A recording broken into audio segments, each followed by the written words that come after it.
Allah tidak akan tanya nanti di hari kiamat berapa usia kita, tetapi yang akan ditanya apa isi usia kita. Sebagaimana bersabda Rasulullah SAW di hadis yang sahih, "Lan tazula qadama 'abdin yawmal qiyamah hatta yus'al an arba'." Tidak akan tergeser kaki seorang nanti di hari kiamat sebelum menjawab 4 pertanyaan. Yang pertama, an umurihi fima afnah. Akan ditanya umurnya, apa yang kamu isi, apa yang kamu gunakan. Wa an syababihi fima ablah. Lebih khusus lagi ditanya usia mudamu. Padahal usia muda ini bagian dari umur. Tapi kenapa ditanya lagi? Kenapa? Karena usia muda itu adalah tantangannya besar. Dan perjuangannya untuk Islam itu sangat dipintingkan. Dan kita lihat sepanjang sejarah, perjuangan Islam itu banyakkan untuk pemuda. Kalau yang tua-tua, apa yang diharapkan sudah? Fisik sudah tidak sama seperti yang muda. Yang tua hanya harap husnul khatimah dan berdoa untuk umat Islam. Oleh karena itu, seorang pemuda yang taat lebih mulia di sisi Allah daripada yang tua yang taat. Mohon maaf bapak-bapak ya,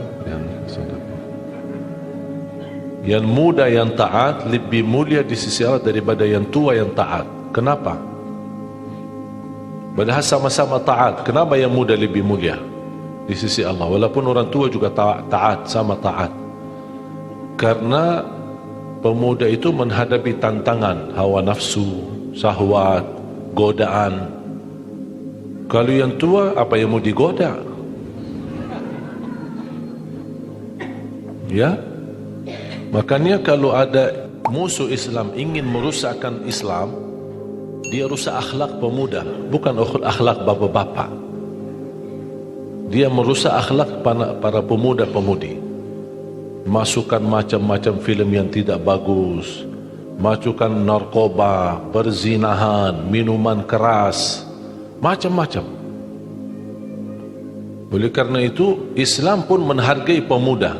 Sampai Rasulullah SAW bersabda, 7 golongan yang di bawah naungan Allah. Di antaranya, wasyabun nasha'a fi ta'atillah. Seorang pemuda yang istiqamah dalam taat kepada Allah. Padahal hawa nafsunya masih ingin dunia, syahwat, mengejar dunia, hobi hal-hal yang sekarang kita melihat perilaku pemuda-pemudi semua serba. Cuba sekarang apapun yang muncul di sosial media, yang para pengikutnya adalah pemuda. Yang tua-tua apa? Megang HP aja mungkin banyak tidak faham isi HP-nya. Cuma buat telefon, angkat, ya assalamualaikum, assalam, sudah selesai. Sekarang anak-anak kecil belum 5 tahun sudah pandai megang HP. Sampai kadang-kadang bapa yang tua tidak mengerti foto, kadang-kadang baru belajar bisa foto, bisa simpan foto. Minta tolong sama anaknya, ini anak-anak tolong fotoin. Bapa tidak mengerti foto. Jadi kita di zaman luar biasa, global fitnah, terganggu anak-anak muda kita. Makanya ketika ada seorang anak muda di zaman fitnah, di zaman syahwat, di zaman terlalu bebas sosial media, tapi dia masih mampu menahan diri, mampu beristiqamah dalam taat, mencintai masjid, mencintai Al-Quran, selalu di depan. Saya paling senang anak-anak muda yang memperjuangkan diri datang di saf pertama. Dia datang duluan, tidak menunggu bapak-bapak yang isi safnya. Itulah pemuda yang berharga bagi Islam. Karena disitulah ketika musuh Islam melihat masjidnya lebih ramai adalah pemuda-pemudi, itu yang ditakuti oleh musuh Islam.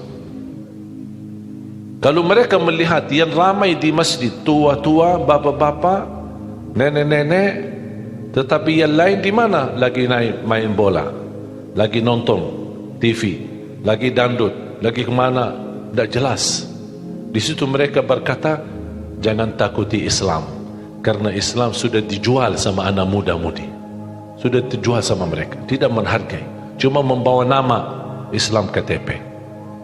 Oleh karena itu jamaah sekalian, adanya pemuda itu pengaruhan luar biasa, pengaruhan luar biasa untuk menunjukkan kekuatan umat Islam. Dan coba kembali kepada sejarah, sebelum Rasulullah SAW wafat, sudah menyediakan pasukannya, sudah menyediakan tentaranya untuk menghadapi musuh. Siapa pimpinan tentaranya itu? Pasukannya siapa pimpinannya?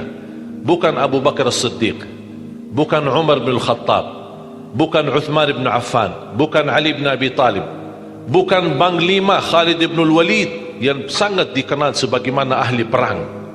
Justru yang dibawakan pimpinannya Usama ibn Zaid, seorang pemuda masih usianya 18 tahun.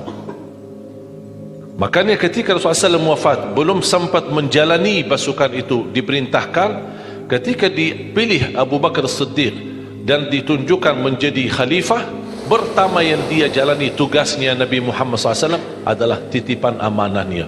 Jalan wahai Usama, bawalah pasukannya. Abu Bakar tidak mau merubah visi misi Rasulullah, padahal kan bisa, karena dia sebagai khalifah. Mohon Usama, kamu masih kecil, ganti-ganti dengan orang yang lebih bijaksana, lebih tua. Tidak, karena ada maksud dan tujuan dari Rasulullah SAW. Buat apa? Menanamkan jiwa yang jihad, jiwa yang berjuang, jiwa yang menerti, jiwa yang benar-benar bisa mempelajari dari orang-orang yang senior. Saya paling senang di masjid-masjid kalau diberikan kesempatan remaja masjid urusi masjid. Yang tua-tua tetap tidak digeserkan, tetap justru pemuda mengambil hikmah, kebijaksanaan, mengambil pelajaran dari para yang tua kita. Orang tua kita, orang senior kita, ambil hikmah bagaimana mereka sabar, karena pengalaman mereka jauh lebih besar daripada kita. Lebih tua satu hari daripadamu, ilmunya lebih tua 1 tahun. 1 hari dia lebih tua dari kita, berarti pengalamannya dia seperti punya ilmu 1 tahun lebih besar daripada kita. Makanya sempatkan para remaja menjadi imam, menjadi kesempatan pengurus masjid, pendahara, mengurus keuangannya, mengurus kebersihannya, mengontrol jadualnya. Supaya apa? Supaya membangun generasi baru yang mampu mengurusi masjid kalau kita besok dipanggil oleh Allah Subhanahu wa taala.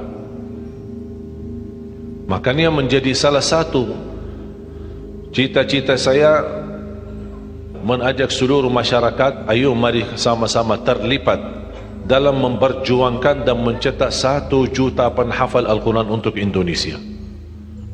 Kami masih bekerja keras karena cita saya mewujudkan 1 juta penghafal Al-Quran, karena 1 juta insya Allah akan mampu mewujudkan Indonesia menjadi negara Al-Quran.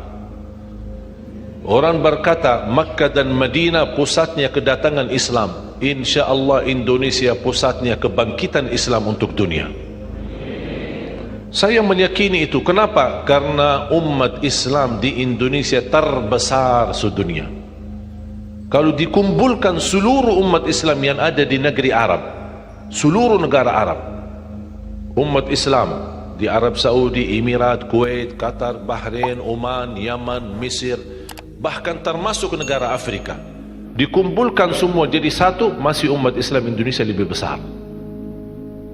Dan ini menjadi karunia dari Allah Subhanahu wa taala.